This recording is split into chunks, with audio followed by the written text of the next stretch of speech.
నటరాజు పాదాల కింద ఉన్న చిన్న జీవిని మీరు ఎప్పుడైనా గమనించారా? చిన్న శరీరం, వంపు తిరిగిన అవయవాలు, కళ్ళు భయంతో నిండిపోతాయి. చాలా మంది నటరాజు యొక్క గంభీరమైన నృత్యాన్ని చూస్తారు, కానీ అతని కింద పోరాడుతున్న జీవిని ఎప్పుడూ గమనించలేదు. ఈ జీవిని అపస్మర అంటారు. దక్షిణాన అతన్ని ముయ్యాలగా అని కూడా పిలుస్తారు. ఒక మరుజువు లాంటి వ్యక్తి, సగం మానవుడు సగం నీడ. ఆ క్షణంలోనే స్తంభించిపోయి దాదాపు ప్రతి నటరాజు విగ్రహంపై, దేవాలయాలలో, మ్యూజియాలలో, పురాతన చోళుల కంచులలో అతను కనిపిస్తాడు. కానీ అపస్మర ఎవరు? మరియు శివుడు అతనిపై నృత్యం చేయడానికి ఎందుకు ఎంచుకుంటాడు? ఇదిగో ఒక మరిచిపోయిన కథ. చాలా కాలం క్రితం గొప్ప ఋషుల అడవులలో అహం నెమ్మదిగా వారి హృదయాల్లోకి ప్రవేశించింది. వారి ఆచారాలు ఆయుధాలుగా మారాయి. వారి అగ్నిబలులు, జీవులు, పాములు, జంతువులు, చివరకు ఒక మరుగుజ్జు ఉద్భవించాయి. సాధారణ మరుగుజ్జు కాదు, గందరగోళం నుండి, అహం నుండి, ఆధ్యాత్మిక అంధత్వం నుండి పుట్టిన జీవి.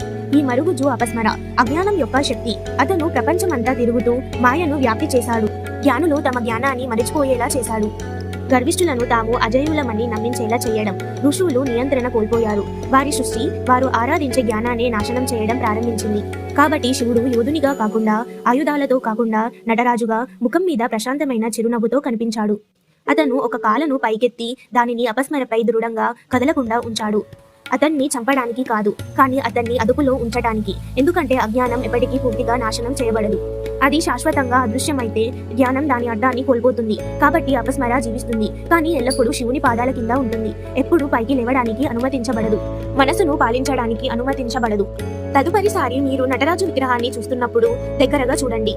చిన్న మరుగుజ్జు బయటకు చేరడానికి ప్రయత్నిస్తున్నట్లు చూడండి. అతని చెయ్యి ముందుకు నిలబడింది. పైకి లేవడానికి చివరి ప్రయత్నంలో అతని తల పైకి ఎత్తబడింది. శతాబ్దాలుగా ఆ చిత్రం ఒక సాధారణ సత్యాన్ని నేర్పింది: పెరగడానికి మీరు మీ అజ్ఞానాన్ని అణగదొక్కాలి.